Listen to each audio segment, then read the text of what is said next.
USA ఇండియాపై 50% tariff పెంచిన తర్వాత మోడీజీ గారు ఈ విధంగా రిప్లై ఇచ్చారు. और मैं जानता हूं व्यक्तिगत रूप से मुझे बहुत बड़ी कीमत चुकानी पड़ेगी, लेकिन मैं इसके लिए तैयार हूं.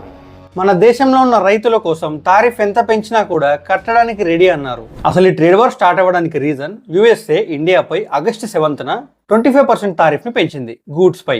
ఆ గూడ్స్ లో agricultural, textiles, furniture, leather and footwear, jewellery ఇలా చాలా వస్తాయి. వీటిపై తారిఫ్ పెంచారు. ఇలా తారిఫ్ పెంచిన 8 అవర్స్ తర్వాత యూఎస్ఏ ఇండియాపై 25% ఉన్న తారిఫ్ ని 50% కి పెంచింది. ఇది జస్ట్ ట్రేడ్ వార్ మాత్రమే కాదు, దీని వెనక బ్రిక్స్ కూడా ఉంది. తారిఫ్ పెంచిన తర్వాత ట్రంప్ అంటాడు ఇది జస్ట్ బిగినింగ్ మాత్రమే కాదు, ఇంకా ఇండియాపై తారిఫ్ శాంక్షన్స్ ఇంకెన్నో పెంచుతా అంటున్నాడు. ఈ తారిఫ్ పెంచడానికి రీజన్ ఇండియా రష్యా నుంచి ఆయిల్ ని ఇంపోర్ట్ చేసుకోవడం. ఇది ట్రంప్ కి నచ్చలేదు. నచ్చనందుకు ఇండియా రష్యా నుంచి ఆయిల్ ని ఎక్స్పోర్ట్ చేసుకోవడం ఆపేస్తే అప్పుడు తారిఫ్ తగ్గిస్తా అంటున్నాడు. కానీ దీనికి మోడీజీ గారు రిప్లై ఇచ్చి we are ready, India is ready to pay tariff అన్నారు. ఇందులో బ్రిక్స్ యాంగిల్ కూడా ఉంది. బ్రిక్స్ అంటే Brazil, Russia, India, China, South Africa ఇవన్నీ కలిస్తే బ్రిక్స్ అంటారు. కొన్ని రోజుల్లో మోడీ గారు బ్రిక్స్ సుమిత్ లో పార్టిసిపేట్ చేస్తున్నారు. ఇది ఆగస్ట్ 31 కి జరుగుతుంది.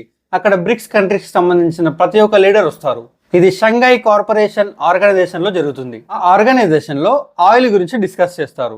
అంటే ఇప్పుడు ఆయిల్ ఇంపోర్ట్ ఎక్స్పోర్ట్ లో డాలర్ యొక్క డిపెండెన్సీ పెరిగిపోతుంది. ఈ డాలర్ యొక్క డిపెండెన్సీని తగ్గించడమే మెయిన్ అజెండా. దీని గురించి డిస్కస్ చేసి బ్రిక్స్ లీడర్ అందరూ ఒకరయ్యారనుకో, అప్పుడు డాలర్ పై ఇంపాక్ట్ పడుతుంది, యూఎస్ఏ పై ఇంపాక్ట్ పడుతుంది, డాలర్ యొక్క వాల్యూ తగ్గిపోతుంది. ఇంకా ఈ టైంలో ట్రంప్ కి ఏం చేయాలో అర్థం అవ్వక ఇండియాని ఐసోలేట్ చేస్తున్నారు, తారిఫ్ పెంచుతున్నాడు. కానీ ఎంత తారిఫ్ పెంచినా ఇండియా కట్టడానికి రెడీగా ఉంది.